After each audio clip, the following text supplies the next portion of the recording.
네, 지역의 이슈를 전문가와 함께 심층 분석해보는 헬로 이슈 토크입니다.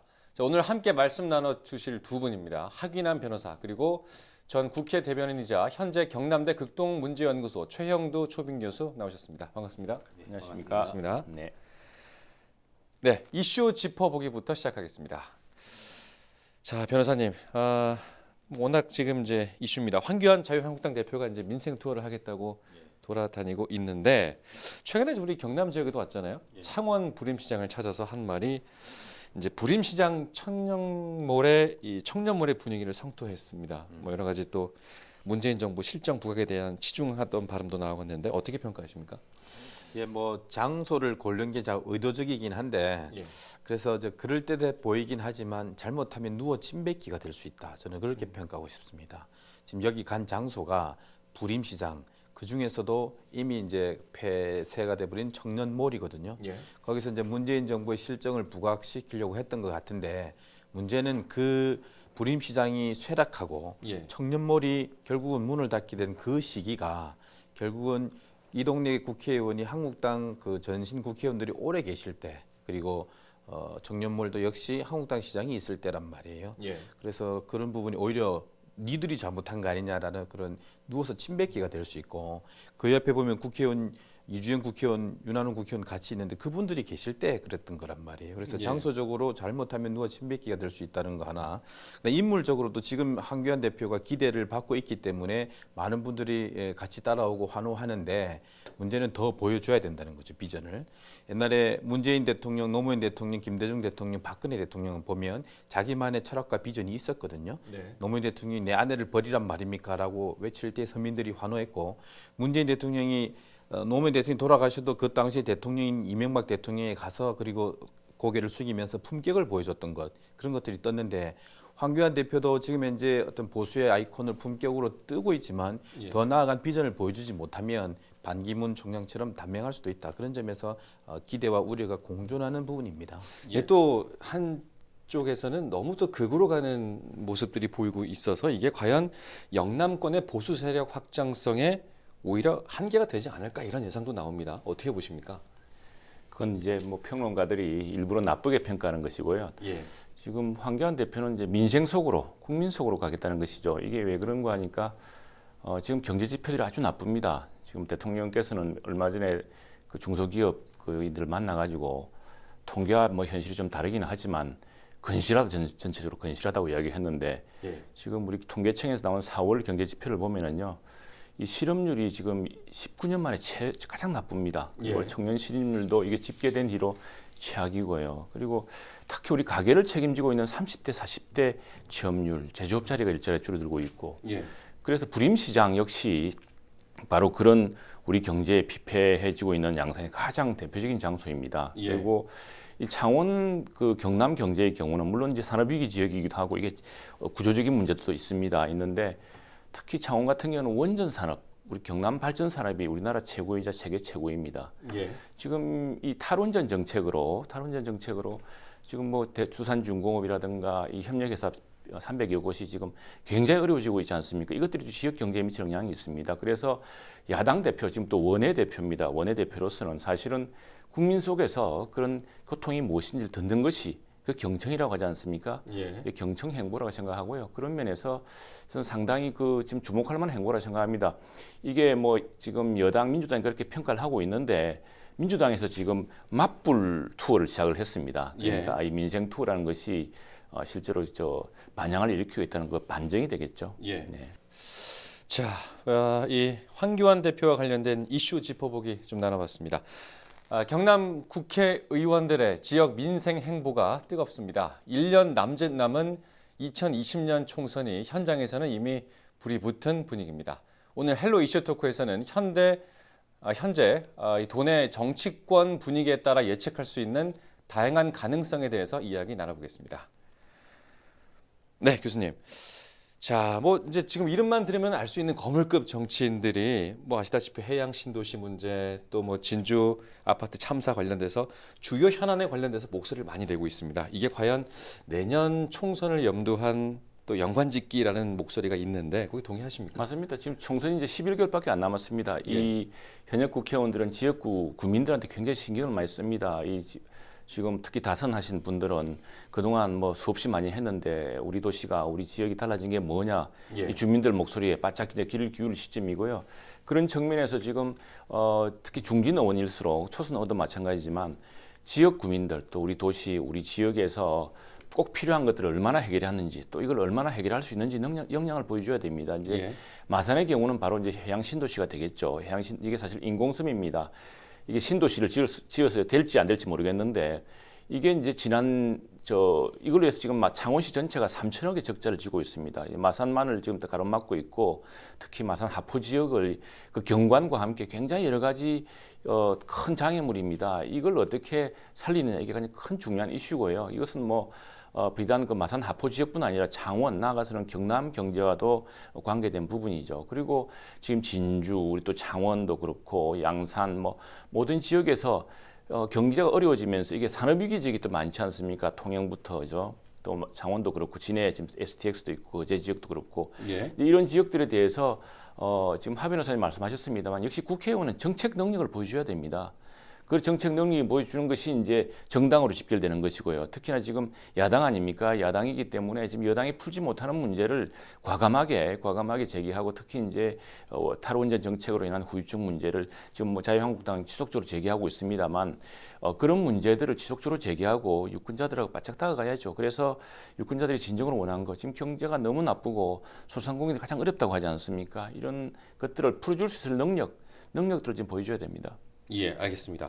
자, 총선 앞두고 국회의원들의 다양한 이 행보들이 이제 진행이 되고 있는데 하 변호사님이 보시기에는 누가 가장 주목이 되십니까? 딱 두 분만 한번 말씀해 주시겠습니까? 저는 두 분보다도 저는 여영국 국회의원을 꼽고 싶습니다. 예. 왜 그러냐면 국회의원들이 선거를 앞두고 지역구에 내려가서 이때까지 묵은 현안들을 또 하겠다 이렇게 얘기하는 거 많이 하거든요. 그런데 여영국 의원이 이번에 당선된 지 얼마 안 됐음에도 불구하고 창원시하고 정책협의, 당정협의회를 갖습니다. 가지면서 창원시는 당연히 예산을 좀 확보해달라, 창원시 현안을 국회에서 풀어달라고 얘기하고 또 지역구 국회의원은 현안들을 풀어달라고 하는데 예. 살펴봐야 될 게 그 두 가지가 딱 와닿습니다. 하나는 창원 지역 상품권을 확대해 달라. 예. 그다음에 공단 내에 근로자의 작업복 공동 세탁소를 검토해 달라 이렇게 얘기를 하거든요. 예. 이런 것들이 아주 생활 밀착형 공약 또는 정책이란 말이에요.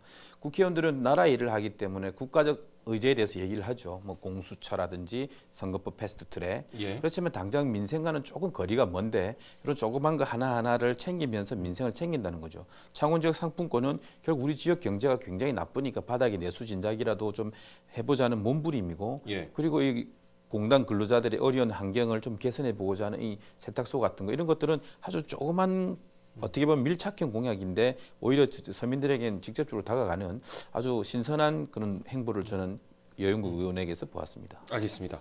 자, 교수님은 또 한 분 꼽아 보신다면 누가 가장 어떤 주목됩니까? 분이라기보다는 어떤 정책을 또 어떤 현안을 어떻게 풀 것인지 그 정책 해결 능력을 보여주는 분이 가장 중요할 텐데요. 지금 다양하게 노력하고 계시죠. 그래서 어느 한 분을 내기는 한 분을 이렇게 선택해서 말씀드리기는 어려운데, 예. 근데 지금 예컨대 지금 마산의 경우 인공섬 문제 예. 또 그 부림시장 이야기도 나왔습니다만 이 지금 상가에 아주 어려운 소상공인들의 지금 여러 가지 그 경제적인 위기 문제 이런 문제들 특히 이제 창원 지역에 아까 말씀드렸다시피 원전 문제 또 조선산업 문제 또 특히 진주 같은 경우도 이제 아시겠습니다만 카이 우리 그때 미국의 그 훈련기 수주가 이제 불발된 이래로 예. 굉장히 새로운 또 출구를 찾아야 됩니다. 경남 경제 전체가 한동안은 참 우리 경제의 견인차였는데 지금은 아주 위기의 최전선이 되어 있습니다. 이런 위기의 최전선이 되어 있는 경남 경제를 풀 수 있는 정책 능력을 누군가 이야기하고 또 그 정책 능력에 대해서 실제로 그 이웃 지역에서 의원들끼리 힘을 모으고 또 정당에서 공약을 내놓고 이런 과정이 이제 좀 더 주목되겠고요. 아직까지는 그런 뚜렷한 움직임이 없는 것 같아서 안타깝습니다. 예. 없다란 말씀이시죠? 특별히. 다 잘 열심히 하시죠. 다 열심히 하시죠. 알겠습니다. 자, 지금 정확하게 한 11개월 정도 남았어요, 총선이. 그런데 이제 겉으로는 민심 챙기기다라는 말이 맞겠지만 사실 이제 여야 간의 이 색깔론하고 정쟁도 뚜렷하게 보이지 않습니까? 그러다 보면 또 오히려 역으로 이제 민심 챙기기가 뒷전이 되지 않을까 이런 우려도 있습니다. 그러면 앞으로 남은 기간, 총선 남은 기간 이 여야 간의 앞으로 이 방향성이 어떻게 되리라고 좀 전망을 하십니까, 변호사님? 먼저. 기본적으로는 창과 방패의 대결입니다. 이게 무슨 말이냐면 한국당은 야당이고 민주당은 여당이기 때문에 한국당이 갖고 있는 정부에 대한 특히 민심이 지금 안 좋아진 경제가 안 좋아진 것에 대해서 그 창으로 공격을 할 겁니다. 민주당은 방패를 막고 그리고 이제 이 근본적 차이는 뭐냐면 한국당은 창만 갖고 있지만 민주당은 방패와 함께 다시 여당이기 때문에 정책적 창을 갖고 있는 거예요. 예. 그래서 이 공세를 잘 이겨내고 민생의 수습을 하고 경기 활성화, 경제 활성화를 위한 어떤 대안을 내놓는다면 한국당의 창이 무뎌지면서 오히려 민주당이 다시 한 번 더 국민의 마음을 얻을 수 있는 그런 기회가 될 겁니다. 이 11개월 동안 한국당이 여당을 공격하거나 비판하되 지금과 같이 어떤 좌파 또는 독재 좀 오래된 구호들이잖아요. 예. 이런 구호들 공격만 계속하다간 국민들의 마음을 얻지를 못할 것이고 당장 삶에 다가가는 문제에 있어서 얼마나 대안을 내놓느냐 그것이 민주당이 갖고 있는 방패 뒤에 새로운 민생의 창이냐 아니면 한국당이 뚫는 민생 비판의 창이냐 이 싸움이 저는 뭐 굉장히 격렬해질 것이라고 보고 있고 점점 누가 더 결국은 민심을 수습하고 민생 경제에 좀 피부에 와닿는 것을 낼 수 있느냐 여기가 저는 관건이라고 보고 있습니다. 예, 자, 이 얘기는 우리 또 교수님한테 얘기 한번 짧게 들어볼게요. 네, 네. 교수님 어떻게 생각하십니까? 지금 이 우리 경남의 풍양, 경남의 지금 여론 같은 게 진짜 굉장히 그 오래전부터 대통령 업무를 잘한다가 잘못한다보다 절반가량 적어지고 있습니다. 지금 예. 이게 경남은 저는 이제 풍양계, 우리 정치의 풍양계라고 부르는데 경남에서 어떤 여론이 형성되면은 사실은 민주당이 이길 수도 있고 또 자유한국당이 다시 권투중련을 할 수도 있겠습니다. 그런데 더 큰 문제는 이제 그런 능력을 누군가 보여줘야 되는데 사실은 굉장히 큰 위기가 다가오고 있습니다. 지금 당장 환율이 하루하루 다르게 지금 올라가고 있습니다. 원화 가치가 떨어지고 있다는 것이 우리나라의 경쟁력이 이게 사실은 굉장히 위험해지고 있다는 이야기입니다. 수출도 절대적으로 줄어들고 있고요. 지금까지는 지난 정부 이후로 쭉 누적되어 왔던 그런 수출 증가세 뭐 또는 우리 기업들의 투자 노력 이런 것들에 의해서 해왔는데 지금 투자도 줄고 있고 또 30, 40대 일자리도 줄고 있고 또 거기다가 지금 외환 분위기도 바뀌고 있습니다. 더 큰 문제는 이제 국가 신용평가 등급도 이렇게 되면 영향을 받지 않을까라는 걱정까지 나오고 있습니다. 상당히 큰 위기, 엄청난 파도가 몰려오고 있는데 이 파도를 자유한국당이 또는 민주당이 어떻게 돌파할 수 있을 것인가를 보여주는 게 중요한 것이고요. 그래서 저는 그런 의미에서 지금 경남에서 보이고 있는 자유한국당 지지세의 증가 또 민주당 지지세의 하락 이런 것들은 하나의 풍향계이자 일종의 동남풍 같은 것으로 번질 거라고 봅니다. 동남풍이 이제 전국으로 번져서 그러나 역시 중요한 것은 위기가 큰 만큼 이제는 내 탓이 아니라 정말 이 엄청난 국가적 위기 상황을 누가 어떻게 극복할 것인가 그 정책적 대안을 좀 더 뚜렷하게 지금 보여줘야 될 시점 같습니다. 자, 그럼 방금 말씀하신 이 내용을 갖고 바로 총선을 좀 내다보죠. 그러면 자, 내년 총선에 이제 한국당, 민주당, 뭐 정의당, 바른미래당까지 사실은 이제 사파전이 될 가능성이라는 예측도 나오는데 조심스럽게 어떻게 뭐 예측하시는 게 있습니까? 선거란 이거 사실 굉장히 어렵습니다. 예측하기가. 뭐 다 이길 것 같은 원래 역대 여당들이 가장 큰 패착을 했던 것이 지난번 20대 총선도 그랬고요. 또 앞에도 그렇고 이번에 민주당에서 그런 이야기 나오고 있습니다. 아마 180석, 200석 이런 이야기를 합니다. 예. 그런 이야기 하면 대개는 사실은 반도 못 건, 거의 반 정도밖에 못 건지는 참패를 당하곤 했는데 그만큼 정치는 생물이고 끝까지 누가 국민들의 마음을 사로잡느냐, 국민들의 마음을 얻느냐에서 경쟁이기 때문에 굉장히 저는 조심스럽다고 생각합니다. 지금 같은 경우는 지금 선거를 하면 아마 경남에서 상당히 많은 부분 자유한국당이 이전의 의석을 다시 찾을 수 있을 거라고 봅니다만은 이것이 과연 그걸 뒷받침할 만한 정책적 능력을 또 위기가 크면은 사람들이 더 상당히 움츠리게 됩니다. 그래서 더 검증을 하게 되는 것이고요. 그래서 그런 것들까지 지켜봐야 되기 때문에 지금 뭐 이대로 하면 누가 이긴다든가 또 이대로 하면 누가 진다든가 굉장히 섣부른 것이고 이럴 때일수록 국가적 위기를 대처할 수 있는 정책적 능력을 돋보이는 정당이 서서히 더 마음을 얻을 것이라 생각합니다. 저도 교수님 의견에 동의를 하는데 예. 지금 우리 국민들이 힘들잖아요. 예. 그래서 지금 우리 국민들은 이게 뭔가 믿을 때를 찾고 있어요. 예. 지금 아까 말씀하신 대로 환율도 또 여러 가지 대외 경제 여건도 경제 바닥 경제도 나쁜데 당장은 그 정부 여당에 대한 비판이 가고 또 한국당도 비판에 대해 동참하지만 그렇다고 해서 한국당이 그러면 믿을 때냐라는 것에 대해서 회의적인 반응이거든요. 여론조사 얘기를 하셨지만 오늘 리얼미터를 보면 부산, 경남, 울산도 한국당이 조금 내려가고 민주당이 좀 올라간 거예요. 이건 뭐냐면 믿을 때를 찾는데 정부 여당은 정책적 현안으로 다시 한번 회오 반성하고 새로운 대안을 내놓을 수 있는 위치에 있지만 한국당은 비판밖에 못하는 거거든요. 그래서 믿을 때를 찾는 국민들의 마음에 내가 믿을 것이다라고 그들에게 우선은 지금 현재 여건이 어려우니까 같이 손 맞잡고 한번 달려가 보자는 진심으로 다가가고 대안을 내놓는 그 역할을 하는 정당이 내년 선거에서 4파전, 2파전이 아니라 그런 마음을 얻는 정당이 저는 이길 거라고 봅니다. 예. 그럼 좀 더 나아가서 우리 그래도 이제 치열한 접전이 예고되는 창원시에 민주당 첫 의원이 나올 수 있을까? 이런 관심도 있어요. 어떻게 보면 내년쯤에는 충분히 가능하려고 보는 게 앞에 2016년도 선거에서도 보면 우리가 해원, 하포, 성산, 의창, 진해잖아요. 예. 그 중에서 진해구 같은 경우는 인구 구성비가 50대 이하가 절반이 넘거든요. 또 거기는 그 항구 도시이기도 하지만 군항이잖아요. 예. 지금 현재 진해 이제 합참의장 출신, 그 참모총장 출신 그 지역위원장이 예. 거기 국회의원도 그런 분이고 지금 이제 도전하시는 분도 그런 분이거든요. 예. 또 인구 구성비가 달라지고 정당 지지율도 변화가 있고 하다 보면 진해에서 좀 일단 제일 먼저 가능성이 크지 않을까 싶고 그 앞번 선거를 놓고 보면 그 마산 해운구도 한 4,000배 정도밖에 차이가 안 났거든요. 그럼 그 두 번째로 그런 가능성이 좀 높고 어찌됐든 창원에서도 지금 성산구 같은 경우는 여영구 의원이 됐지만 만약에 이게 진보 보수 분열 구도가 아닌 새로운 형태가 된다면 적어도 한국당은 또 되지 않을 가능성도 있다고 놓고 본다면 민주당 의원도 이제 창원에서 드디어 나올 수가 있는 정도가 이제 이르렀다 저는 그렇게 보고 있습니다. 예, 알겠습니다. 자, 여러 가지 이제 이야기를 좀 나누고 있지만 다 총선과 관련된 이야기입니다. 아무래도 이제 관심이 집중되는 지역이고 그래서 무엇보다 이 변수 중에 하나가 현재 김경수 도지사의 재판 결과가 아마 총선에 영향을 미치지 않을까 이런 이제 분석이 나오는데 어떻게 분석하십니까, 교수님? 짧게 한번 좀 한 말씀 해주시죠. 지금 아마 핵심은 김경수 지사 최종 심의 3심까지 끝나는 게 내년 총선 전에 끝날 테고요. 내년 총선 한 달 전에 끝나면 되죠. 한 달 전에 끝나면은 도지사 보궐선거가 치러지게 됩니다. 이 선거는 굉장히 중요한 의미를 지니고 있습니다. 첫 번째는 그 민주당의 더구나 핵심 의원이 더구나 대통령의 가장 최측근에 있는 의원이 여론 조작을 통해서 선거에 영향을 미쳤다는 사실이 확정되는 셈이 됩니다. 만약 이대로 지금 1심 결과가 확정이 된다고 하면은요.